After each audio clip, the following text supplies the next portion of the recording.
yang puting ahas. Noong unang panahon, may isang hari na may kakaibang ugali. Araw-araw may ipinapalutong pagkain na tanging siya lamang ang kumakain. Walang ibang nakakakita ng laman ng ulam na ito. Isang araw, inutusan niya ang kanyang pinakamapagkakatiwalaang lingkod. Hari, dalhin mo agad sa akin ang aking espesyal na pinggan.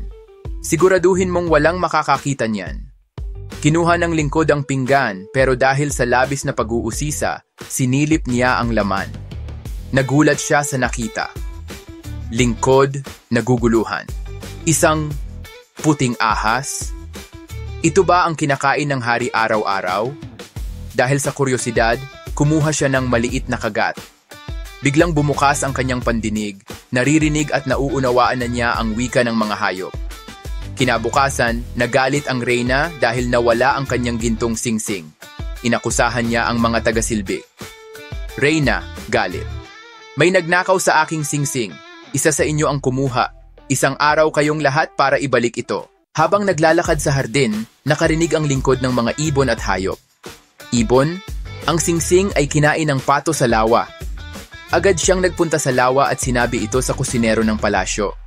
Lingkod, pakisuri po ang pato, baka nasa loob ang nawawalang singsing. Hinanda ng kusinero ang pato para sa pagkain ng reyna at sa pagbukas ng tiyan nito, tumambad ang gintong singsing. Dahil dito, ginantimpalaan ng hari ang lingkod at pinayagan siyang maglakbay upang makita ang mundo. Hari, isa kang matalinong lalaki, lumakbay ka at hanapin ang sarili mong kapalaran. Sa kanyang paglalakbay, nakakita siya ng ilang isda na natrap sa putik. Isda, tulungan mo kami, malulunod kami sa putik.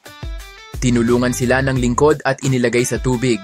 Pagkaraan, nakita niya ang mga langgam na binaha ang tahanan. Langgam, tulungan mo kaming mailigtas ang aming pagkain. Ibinaba ng lingkod ang kanyang tinapay upang magamit ng mga langgam. Sa huli, nakita niya ang uwak na walang makain. Uwak, mabait ka, ibinigay mo ang natitirang pagkain mo. Utang ko sa iyo ang aking buhay. Hindi alam ng lingkod na babalik ang mga hayop na ito sa kanyang buhay. Pagkatapos ng maraming taon, narinig ng lingkod na ang prinsesa sa isang kaharian ay nag-aalok ng pagpapakasal sa makakagawa ng 3 pagsubok. Prinsesa, kung sino man ang makakagawa ng 3 imposible kong utos, siya ang aking papakasalan. Unang pagsubok, hanapin ang singsing ko na nahulog sa ilog. Dumating ang mga isda at ibinalik ang singsing mula sa ilalim ng ilog. Ikalawang pagsubok, ipunin ang milyong butil ng trigo na aking isinaboy sa damuhan. Lumabas ang libu-libong langgam at tinulungan siyang ipunin lahat. Ikatlong pagsubok, kunin ang gintong mansanas mula sa pinakamataas na puno sa bundok. Dumating ang uwak, lumipad pataas at dinala sa kanya ang gintong mansanas.